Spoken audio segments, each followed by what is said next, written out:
Kasih aplaus buat Gus Ulil. Selanjutnya kami minta untuk Buya Syakur untuk menyampaikan kontekstualisasi fikih dengan relevansinya dengan hukum Islam. Kami persilahkan kepada Buya Syakur. Baik, Assalamualaikum warahmatullahi wabarakatuh. Bismillah, tawakkaltu ala Allah, la hawla wa la quwata illa billah. Asyhadu an la ilaha illallah wa asyhadu anna Muhammadar Rasulullah. Allahumma salli ala sayyidina Muhammadin wa ala alihi wa sahabatihi ajmain abad.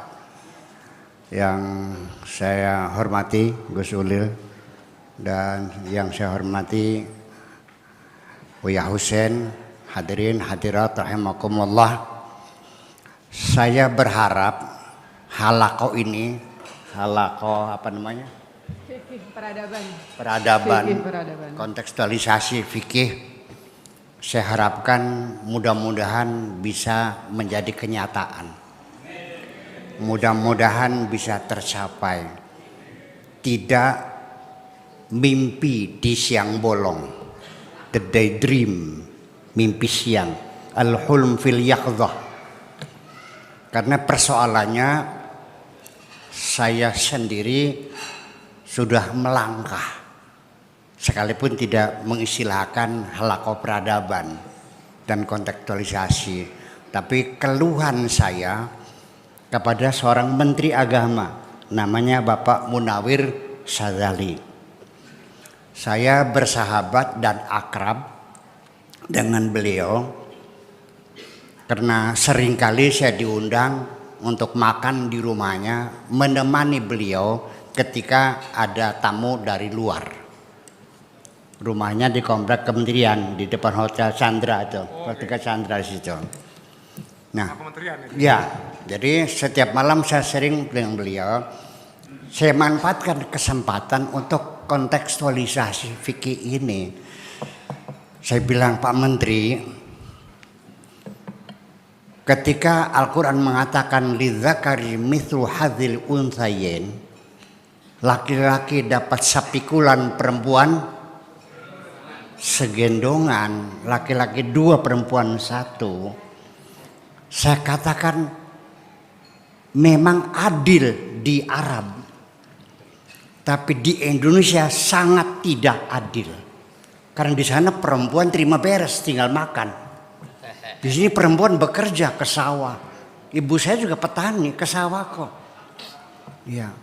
Saudara-saudara kita jadi TKW ya, di Cina, di Amerika, di Hong Kong, di Arab Saudi, mereka bekerja mempertahankan rumah tangganya, tidak dikasih nafkah, tidak pernah minta cerai kok. Coba di Arab 1 bulan aja minta cerai mereka. Iya, jadi di sana pantas karena perempuan terjamin, makanya di sini mereka mencari sendiri kok. Bahkan yang merehab rumah orang tua anak perempuan lah. Iya, ketika kita repot yang mengasuh adik-adik anak laki anak perempuan, yang ke pasar, yang masak, yang nyuci piring, nanti orang tua jompo yang ngurusin anak laki dan perempuan. Apakah tidak terbalik, perempuan 2 laki-laki 1 warisannya? Itu saya katakan begitu. Rupanya dia sudah nggak sabar nih. Dia bicara di public space, di atas mimbar, beliau mengatakan bahwa faraid, hukum bagi waris dalam Islam tidak relevan. Tahu akibatnya? Dicaci maki. Di setiap mimbar-mimbar pengajian, menteri kafir. Wa man lam yahkum bima anzalallah fa ulaika humul kafirun.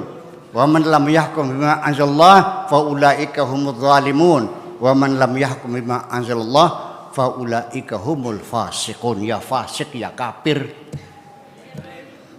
Begitu ketemu dengan beliau, mukanya layu. Pak Syakur gimana nih katanya. Pak, resiko seorang pembaharu seperti itu. Jangan takut, jalan terus. Gitu. Ya sampai sekarang saya juga dikafir-kafirin kok. Dibilang murtad sudah baca syahadat lagi. Ya sekarang saya membaca syahadat, Anda sebagai saksi. Asyhadu an la ilaha illallah wa asyhadu anna Muhammad Rasulullah. Udah Islam lagi kan? Seperti itu. Jadi artinya ini sangat sensitif sekali. Nah, makanya kita dapatkan beberapa, ya mungkin apakah ini masih relevan enggak ya? Kita implementasikan dalam kehidupan manusia yang beradab ini. Seperti hadis Nabi, umirtu an uqatilan nas hatta yaqulu la ilaha illallah wa yuqimu salata wa yu'tu zakat wa in fa'alu dzalika asamu minni amwalahum wa dima'ahum. Aku diperintahkan, saya terjemahkan dulu, untuk memerangi manusia sampai mereka mengatakan la ilaha illallah, mendirikan salat, membayar zakat. Kalau mereka mau, aman harta dan nyawanya. Kalau tidak, habisin semuanya. Yuk sekarang kita ramai-ramai kita serbu Jepang sekarang. Kita hancurkan Australia. Kita rampas perempuannya, kita jual di pasar budak. Seperti itukah peradaban yang akan kau bangun? Ini kan persoalan. Itu kan berarti fasis ya. Lah iya dong. Ini masih muncul, hadis ini sering dibaca oleh para mubalik kok. Ya. Ya. Kemudian lagi, ketika ada orang Islam murtad, pindah agama, apa hukumnya? Dibunuh. Ini hadisnya ada. Percaya silakan nggak ya udah. Man baddala dinahu faqtuluh. Bulit kan? Ini nih, kemudian ini mumpung dengan tokoh apa Syekhul Nisa ya. Oke. Ini An-Nisa naqisatul aqli wad din. Perempuan itu otaknya kurang, baik agama maupun akalnya maupun agamanya juga.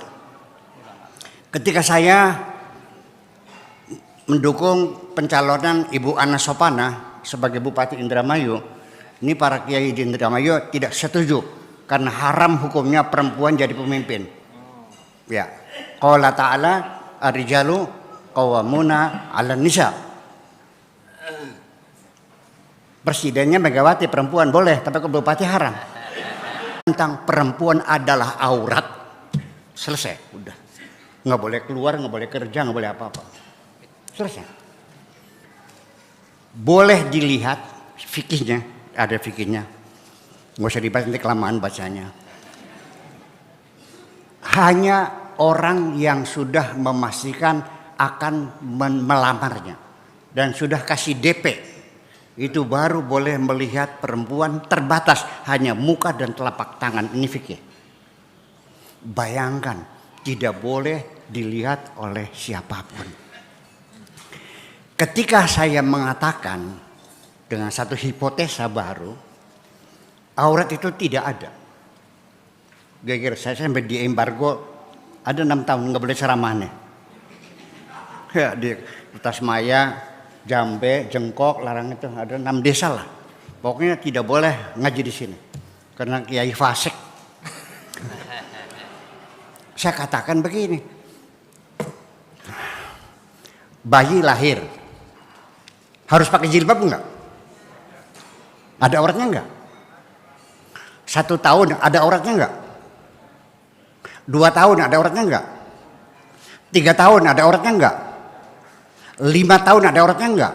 Nah, perempuan mulai. Kalau sudah 6 tahun, ibunya jerit-jerit nih kalau anak perempuan 6 tahun keluar telanjang nih. Tapi kalau anak laki-laki 11-12 tahun telanjang mandi-mandi di sungai enggak apa-apa. Paling-paling kayak melinjo. Kenapa? Karena aurat perempuan lebih cepat datangnya daripada laki-laki. Tidak ada datang berkembang sampai puncaknya 17 sampai 40. Setelah itu semakin tua auratnya semakin hilang dan di penghujungnya hilang lagi, nggak ada auratnya. Saya bacakan dalilnya.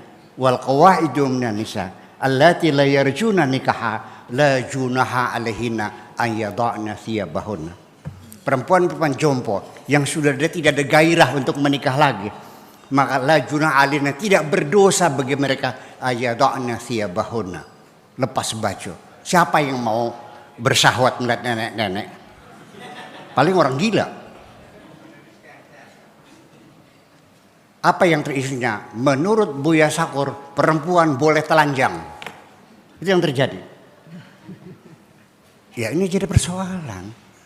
Seorang perempuan datang dengan menutup kulitnya, pakai pullover ketat, pakai celana treat yang ketat, kulitnya tertutup, syahwatnya kelihatan enggak? Auratnya kelihatan enggak? Seorang guru SD yang pakai span biasa, pakai celana baju pendek, rambutnya dikucir, mana yang lebih terhormat? Yang pakai rok apa yang pakai celana treat? Jadi kalau begitu, aurat adalah bukan kulit. Aurat itu dalam sholat. Di dalam masyarakat mah aurat bukan kelayakan dan kepantasan. Bagaimana berpenampilan, itu persoalannya. Nah ini kita berlawan semuanya, gak ada masalah. Resikonya, kalau kita kan paling hanya dibully, dibilang kafir. Kalau para nabi kan dibunuh-bunuhin. Ya, para pembaharu kan semuanya dibunuh. Yaqtuluna anbiya'ahum bighairi haqqin. Kemudian lagi, dalam pergaulan sehari-hari umat Islam, apa yang dituntunnya begini, la tabda ya al-yahuda walan nasara, ya bisalam. Jangan mengucapkan salam kepada orang Yahudi dan Nasrani. Mau diikutin? Boleh.